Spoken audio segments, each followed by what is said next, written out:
So here you're given some data of displacement values and some time values. You're asked to plot a graph of displacement versus time. It's always a graph of y versus x. So you're going to write displacement, and you need to say what the unit is for that displacement. And the unit is meters. And you need to write time, and the unit is seconds. You then need to evenly scale your axis. Always start your axis at 0, and you need to get up to 47, so it doesn't seem unreasonable to go something along the lines of maybe 15, 30, and 45 or something like that. And your time needs to get up to 6 seconds, so you can possibly do something like 2, 4, 6. Once you've decided on your axes, you then are actually going to plot points. So you're going to, your first point is going to be 1.5, which is approximately over here, and it's at 12, which is approximately over there, and you put a clear cross at that point. Once you've plotted all of those, you land up with a graph that looks something like that, graph of displacement versus time. If you now need to calculate the gradient of that graph, let's first think about what the gradient is. The gradient is change in y over change in x. In this case, it's change in displacement over change in time. We know that change in displacement over change in time is velocity. So therefore, in a displacement time graph, the velocity is equal to the gradient. How are we going to do that? Firstly, you choose 2 points actually on your best fit line. The best fit line might not go through every single point, but it comes very close to going through as many as possible. And what's really important is that it goes through 0, 0, that when there was no displacement, there was no time. And I choose these 2 points on the line, and I read the values off the graph. So it's an x point of 4 and a y point of 32. It is an x point of 2.5 and a y point of 20. And we get an xy for both of those. Then we start doing our calculations by saying gradient is equal to y2 minus y1 over x2 minus x1. Let's take a look at that. I label the points number 1 and number 2, y2, y1.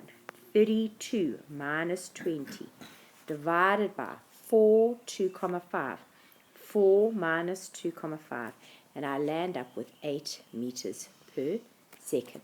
That is the gradient of that graph. There's quite a lot of theory over there. The general shape of that graph was a straight line. And what we've concluded is the gradient of a displacement time graph is the velocity of the moving object. We've calculated the gradient and we found out that it was 8. And because it is velocity, it's meters per second. But even if you were to think about it, you had displacement in y, you had time in x, and therefore it is meters divided by seconds as a unit. Next set of data that you are given time and velocity. So it's not quite the same. We had displacement, and notice our velocity is in meters per second. Just a reminder about some table rules. Remember, we don't put seconds all the way down there. We don't put meters per second all the way down there. We land up putting the units into the heading. So if it's velocity versus time, y versus x, and I'm going to label the y-axis velocity, and I'm going to give that a unit of meters per second, and time in seconds. And again, I need to scale my axis up to a maximum of 15 and up to a maximum of 8, and in each case, again, starting at 0. So when I get my graph, it's going to... This is actually a graph in 2 parts. We have an upward slope until 5 seconds, positive acceleration, and slowing down for the last 3 seconds, and we put that all onto the graph.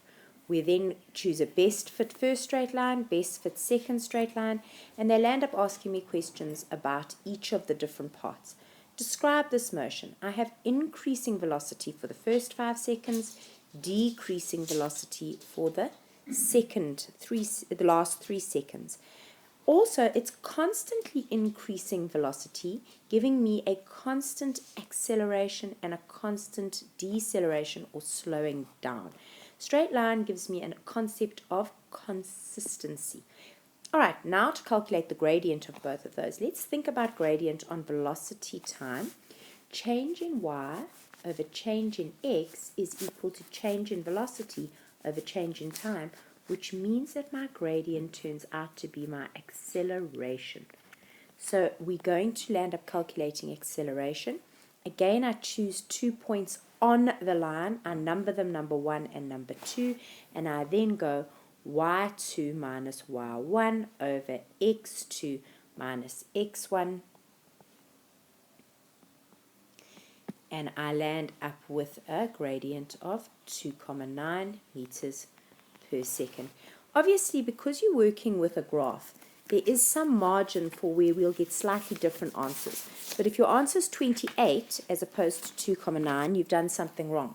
If it's 0,36 instead of 2,9, you've done something wrong. If it's 3, 3,1, 2,8, then we've probably got something very similar. And if I were to calculate that, the other half of the gradient over here, we're going to say y2 minus y1 over x2 minus x1. And now notice you land up with a negative answer at the bottom, so you get negative 5 meters per second squared. Oh, sorry, this one was per second squared. It's an acceleration, so we're dividing. Meters per second divided by seconds gives me a unit of meters per second squared. They then later on are going to ask me to do this using an equation. And remember what our definition was for acceleration. Our definition for acceleration was final velocity minus initial velocity over time. And for the first half of the journey, it's 15 minus 0 over 5, and I land up with, surprisingly, approximately 3 meters per second squared over there. And on the second half of the journey, my final velocity is 0 minus my initial velocity of 8 divided by a time of, 15, 8 minus 5, so that's 3 seconds, and again I land up with exactly the same answer. Sorry, this is negative, it's 5 minus 8. Exactly the same answer as if I got the information from the gradient of the graph. General shape is a straight line with positive gradient, straight line,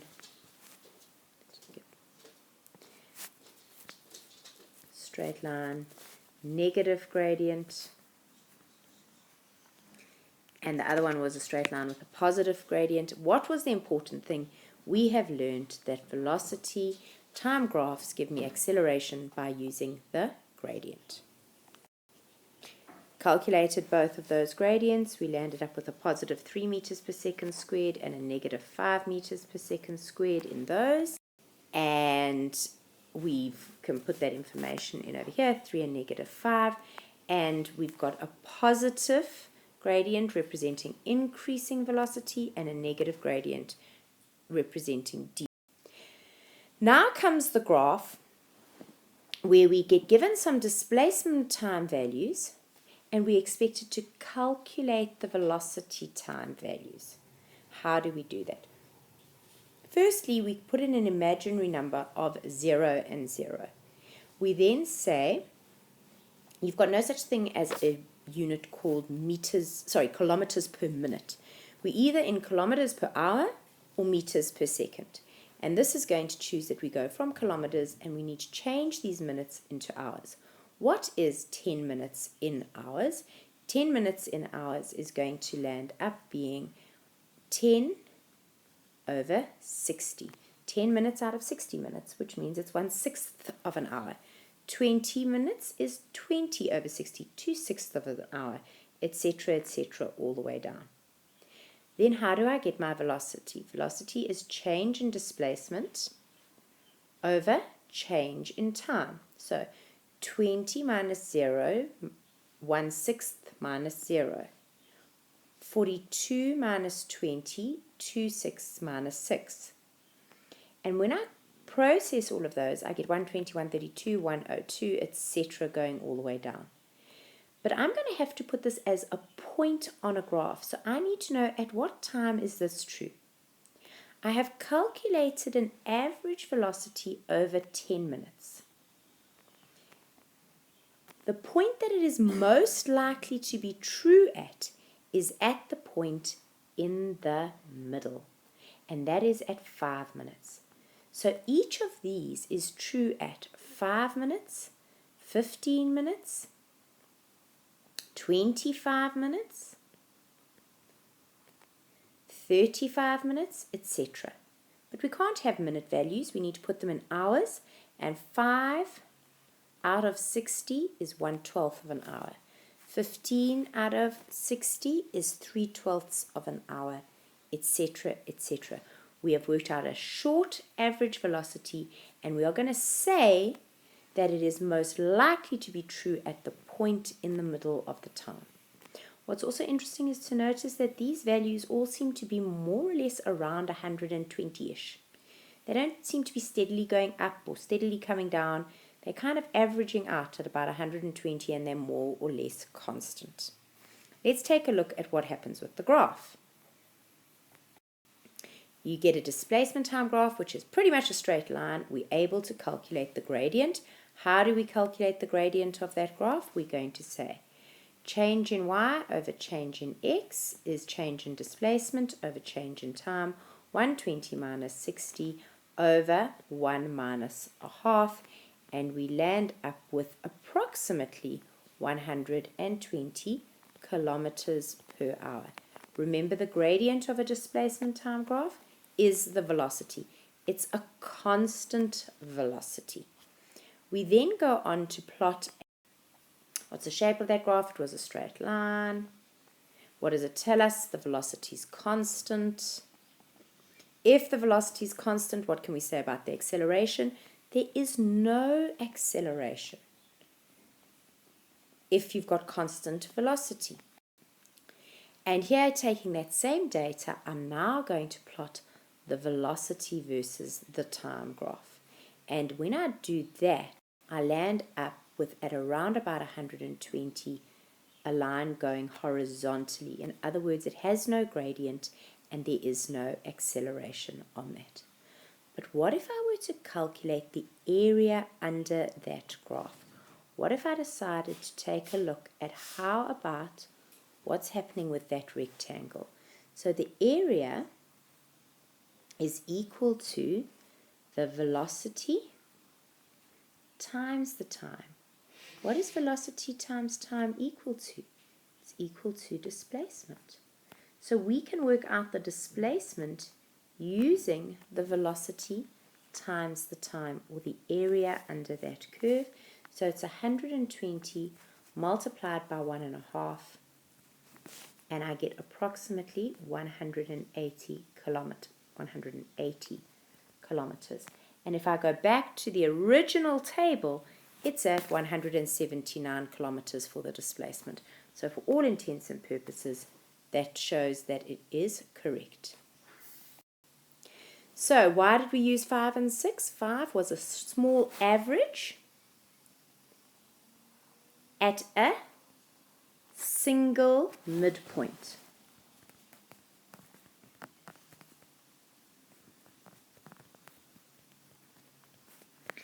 And then what was the acceleration value for the car? 0 meters per second, sorry, kilometers per hour squared actually, because we were in kilometers per hour. So it's kilometers per hour squared, but the answer is still 0, so it's not overly exciting.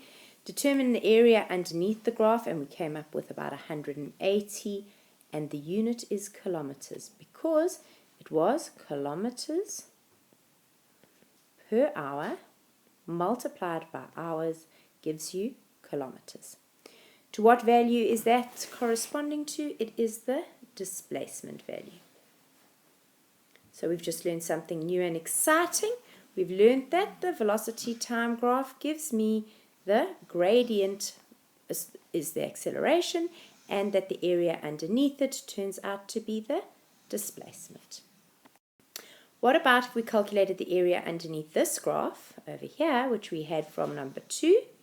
We work out it's a triangle, so it's going to be half the base, which is 8, times the height, which is 15, and we land up with approximately 60 meters. And if you go back to that particular table, you will notice that the entire journey, that wasn't on the table. So this journey was 60 meters in terms of displacement, how much they moved.